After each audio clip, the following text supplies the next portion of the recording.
La parole de Dieu est vivante et efficace, et plus pénétrante qu'aucune épée à deux tranchants.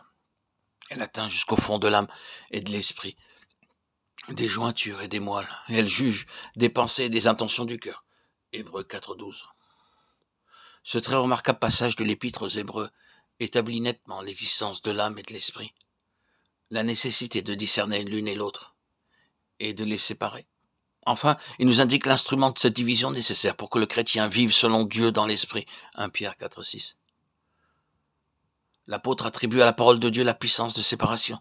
C'est elle qui brise l'homme et le réduit en pièces, séparant l'esprit, l'âme et le corps, comme autrefois, le sacrificateur après avoir dépouillé l'animal destiné à l'autel, séparant les membres pour l'holocauste. De son côté, la parole de Dieu est vivante et puissante. Le mot du texte signifie énergiquement efficace. Elle pénètre de part en part jusqu'à séparer l'âme animale de l'esprit, qui est ce qu'il y a de plus élevé en l'homme. Elle transperce jusqu'à diviser l'âme de l'esprit, les jointures et les moelles. Elle discerne entre ce qui est spirituel, charnel et animal, entre l'esprit et l'âme. La parole de Dieu divise donc les parties étroitement unies de l'être immatériel. Son action est comparée à celle du souverain sacrificateur qui, après avoir ouvert le corps de la victime, séparé les membres et pénétré jusqu'aux moelles. L'image employée est des plus subjectives, très instructive, pour quiconque aperçut le danger et redoute les développements de la vie psychique aux dépens de celle qui procède du sanctuaire de l'esprit, où demeure l'esprit de Dieu. Devant cette déclaration de l'Écriture, la question se présente aussitôt. Que dois-je faire? Comment discerner ce qui est psychique dans ma vie et mon service? Selon les indications de notre texte, allons à notre souverain sacrificateur. C'est à lui qu'il appartient de séparer et de juger. Il est maintenant au ciel.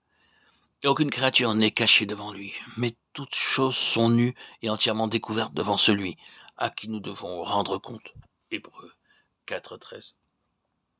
Il exercera les devoirs de sa charge, maniera lui-même l'épée à deux tranchants de la parole, et séparera l'âme de l'esprit, lui qui discerne jusqu'aux pensées et aux intentions du cœur.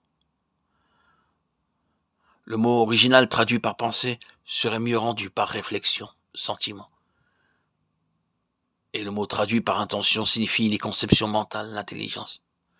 Celui qui s'est fait homme pour pouvoir être un souverain sacrificateur, miséricordieux et fidèle, Hébreux 2,17, capable de compatir à nos infirmités puisqu'il a été tenté comme nous en toutes choses, Hébreux 4,15, est le seul qui puisse manier l'instrument de séparation pour diviser l'âme de l'esprit et pénétrer pensée, réflexion, sentiment, intelligence, conception et intention. Quelle œuvre à faire!